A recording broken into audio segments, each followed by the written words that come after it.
मेरी जिंदगी में ऐसे कई लोग हैं जो अपनी जिंदगियों में मस्त थे और अल्लाह से बहुत दूर थे। ऑल ऑफ अ सडन अल्लाह ताला ने उन्हें बीमारी दे दी, वो बीमार पड़ गए और जब वो बीमार हुए तो उन्होंने मौत को बहुत करीब से देखा और जब उन्होंने मौत बहुत करीब से देखा तो उन्होंने अल्लाह को याद किया और वो ऐसे अल्लाह को याद करने लगे कि उसके बाद जब वो उनको अल्लाह ताला ने सेहत दे दी लेकिन वो अल्लाह के रास्ते से हटे नहीं और वो फिर अपनी जिंदगियों में अल्लाह को ले आए, नमाज पढ़ने लगे, अल्लाह को याद करने लगे। तो मैं कभी कभी जब उनको देखता हूँ तो मैं सोचता हूँ कि ये जो बीमारी थी उनके लिए वो जहमत थी या नेमत थी। मैं समझता हूँ वो नेमत थी। अल्लाह ताला ने उन्हें बुरे रास्ते पे, जहन्नम के रास्ते पे जाते जाते उन्हें एक बीमारी देकर जन्नत के रास्ते पे डाल दिया। आज का ये जो दौर है जिसमें हम आज जी रहे हैं, जिसमें एक वबा फैली हुई है कोरोना वायरस, इसमें बहुत सारे लोग, बहुत सारी और तमाम एक्सपर्ट्स इसमें एहतियाती तदाबीर बता रहे हैं कि 20 सेकंड तक हाथ धोना चाहिए, लोगों से दूर रहना चाहिए, सोशल डिस्टेंस करना चाहिए और बाजारों में नहीं जाना चाहिए, लॉकडाउन हो गए, सारी चीजें, मास्क पहनना चाहिए। तो ये तमाम एहतियाती तदाबीर बिल्कुल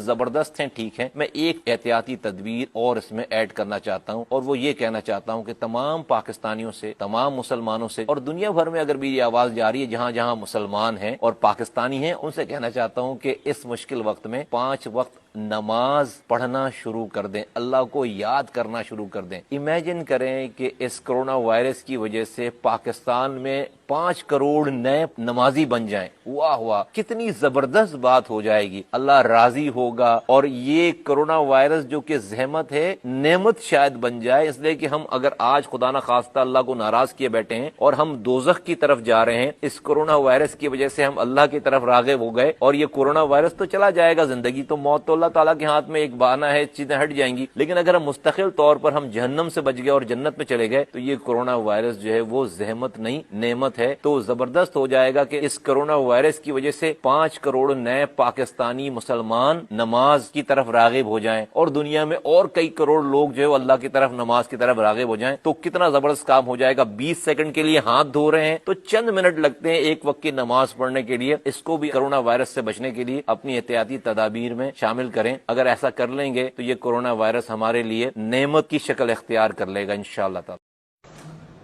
मुसा भाई, वो आजकल एक वीडियो चल रही है, क्या हुआ था? कोई इंसिडेंट है पुराना हॉस्पिटल का? मेरा वो एक ही इंसिडेंट है और ट्रस्ट मी के I could have done much worse than what I did. मैं आपको बता रहा हूँ, कैमरे के आगे बता रहा हूँ क्यों। मैंने एक वार्ड बनाया अब्बासी हेल्थ हॉस्पिटल में, उसकी इनॉग्रेशन थी। अब ये जो 2 खवातीन थी ये मेरे सामने पिछले उस वाकये से 20 मिनट 25 मिनट पहले से मेरे सामने नॉर्मल खड़ी हुई हैं, गुफ्तगू कर रही हैं, बातचीत कर रही हैं और नॉर्मल खड़ी हुई कि आई थॉट कि ये सब लोग वहां पर अपने उस सेरेमनी का हिस्सा हैं। अभी उस प्लाक पे जो है वो मैं जाकर खड़ा हूं जिसका रिबन मुझे काटना था और वो पर्दा हटाना था और मेरी तख्ती लगी हुई थी और मुझे इनॉग्रेट करना था, पूरा वार्ड नया बनाया था बाजू। द मोमेंट वो कैमरा ऑन हुआ है, कैमरे सारे ऑन हुए हैं एंड दीज 2 लेडीज जो कि 20-25 मिनट से मेरे सामने नॉर्मल खड़ी हुई थी, द मोमेंट कैमरा ऑन हुआ, both of them started yelling, screaming and yelling, मर गए मर गए मर गए मर गए, जुल्म हो गया। अब मैं देख रहा हूं कि ऑल ऑफ अ सडन, अभी तो खड़ी थी सामने, तो इट वाज लाइक 1 सेकंड में मुझे पता चल गया कि ये जो है वो कैमरे के सामने का ये पूरा ये आइटम है और कुछ है ये जबरदस्त। तो मैं उनको कह रहा हूं कि बीबी क्या हो गया, but they were not suppose to talk to me. उनको जो चीखना था, मर गए, हमारे बाप के साथ ऐसा हो गया, हमारे बाप के साथ। कौन बाप, क्या हो गया सारा पता चला। मैंने कहा, मैं उनको फिर ऐसे मैंने हाथ अपने दोनों पीछे अपने बांधे कि मुझसे कोई गलती ना हो जाए, इसलिए मुझे सामने नजर आ गया कि बिल्कुल फ्रॉड है पूरा सारा वो। और उसके बाद मैंने कहा कि अच्छा, बड़ी मुश्किल से उनको हमारे लोगों ने उनको चुप कराया है, उनको लेकर गए, मगर वो चुप होने के लिए तैयार नहीं थी, जैसे कि कैमरे सारे ऑन थे, वो कैमरे में सारी पिक्चर जा रही थी। मैंने किसी तरह से जो है वो फीता काटा है और फिर मैंने कहा कि भाई क्या मसला था, क्या हुआ। उनसे मिला, पता चला कि भाई both of them were planted, उनका कोई भी आदमी वहां पर मरीज नहीं था। वाकया ये कि मैंने एक आदमी जो कि मेरे उस हॉस्पिटल की लेबोरेटरी में टेक्नीशियन था, लैब टेक्नीशियन था, मैं एक दिन विजिट पे गया, उस टेक्नीशियन को मैंने सैक किया था। क्यों सैक किया था वो मैं बताता हूं। एक दिन मैं विजिट पे गया हूं, अपने नॉर्मल विजिट पे गया हूं, मैं वार्ड में गया हूं, मैं बिस्तरों पे जा रहा था, हर वार्ड पे बिस्तरों में जाता। बासी शहीद यार, जब मैंने टेक ओवर किया था तो वहां पर 900 बिस्तर पे सिर्फ 150 मरीज थे, जहां पर मरीज पे मरीज होता था, उस वक्त कराची में मरीजों की तादाद इतनी है, वहां पर अब्बासी शहीद अस्पताल में कोई आने के लिए तैयार नहीं, कि ना वहां पे दवा मिलती थी, ना वहां पर डॉक्टर था। उस 900 बिस्तर के और वहां पर 30 से 35 लोग आते थे ओपीडी में। यकीन करो 2 सालों के अंदर उस 35-40 लोग जहां आते थे वहां पर 5,500 की ओपीडी हो गई। 5,500 लोग रोजाना आते थे और वो 900 बिस्तरों का हॉस्पिटल बाद में 1200 बिस्तरों का बिस्तर हॉस्पिटल हो गया और उस पर कोई जगह नहीं मिलती थी। क्यों हो गई? पहली दफा पाकिस्तान की तारीख में किसी गवर्नमेंट हॉस्पिटल में वेंटिलेटर, 0 मीटर वेंटिलेटर जो मरीज को जरूरत पड़ती वो मैंने लगवाया, अल्लाह ने मुझसे लगवाया वो काम।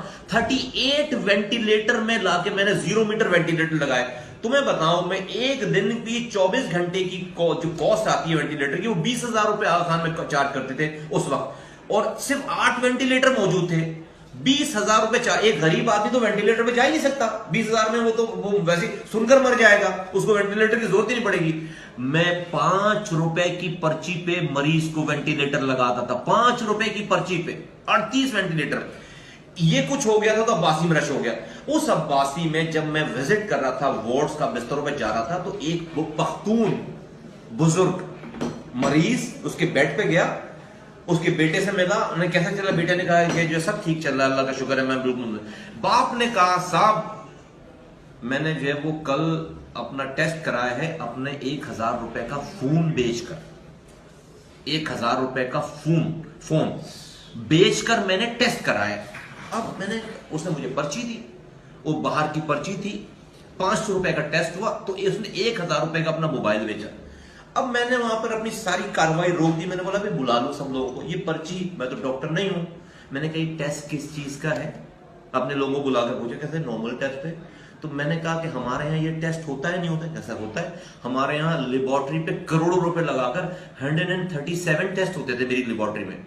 तो मैंने कहा जब हमारे यहाँ टेस्ट होता है, फिर मैंने कहा उससे पूछा अपने लोगों से कि इस मरीज के ऊपर तुम दिन में कितना पैसा खर्च कर रहे हो? तो उन्होंने कहा सर टोटल हिसाब 3700 रुपए रोजाना हम खर्च कर रहे हैं, और ये 18 दिनों से हमारे पास है।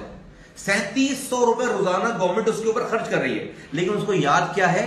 अपना मोबाइल फोन बेचकर 500 रुपए का टेस्ट कराना। ये ह्यूमन साइकी है कि उसको 3700 रुपए उस पर खर्च हो रहा है। मेरे जाया हो गए ना 3700 रुपए, मेरी सारी खिदमत जाया हो गई, लेकिन उसको अपने मोबाइल फोन बेचकर 500 रुपए का टेस्ट कराना याद है। अब वो घर जाएगा सही होकर, तबीयत ठीक हो जाएगी उसकी, घर जाएगा तो उसको मेरी तीमारदारी याद नहीं होगी, उसको अपना फोन याद होगा कि मैंने अपना टेस्ट जो है 500। मुझे बहुत गुस्सा आया वो सुन के कि भाई हमारे पता चला नहीं, भाई इंक्वायरी करो कौन था बंदा इंचार्ज, कैसे इसका टेस्ट बार। पता चला जनाब जो टेक्नीशियन साहब हैं जो उस वक्त की ड्यूटी के इंचार्ज थे, उन्होंने पर्ची बना के दी कि सामने जाकर उस लेबोरेटरी से टेस्ट करा ले। पता चला वो लेबोरेटरी उनकी अपनी है। जो टेक्नीशियन मेरे पास काम कर रहा है, उसने मेरे अस्पताल के सामने लेबोरेटरी खोल रखी है। तो वो मुफ्त में, अगर वो यहां पर सारे टेस्ट करेगा तो वहां से I sacked him on the spot, I sacked him. मैंने उसके लिए थोड़ी सी मुझे जो है वो जो कुछ भी करना पड़ा मैंने किया। मैं I can't tell you right now कि जी उसमें मैंने उसको सेक किया। दुनिया का कौन सा पता नहीं कितना पावरफुल आदमी था कि पता नहीं उसने मुझे कहां से मुझे सोर्स लगवाकर मुझे उसको वापस रखने के लिए सिफारिश की गई। But I did not accept a single recommendation and source and call from anybody जो भी अब तक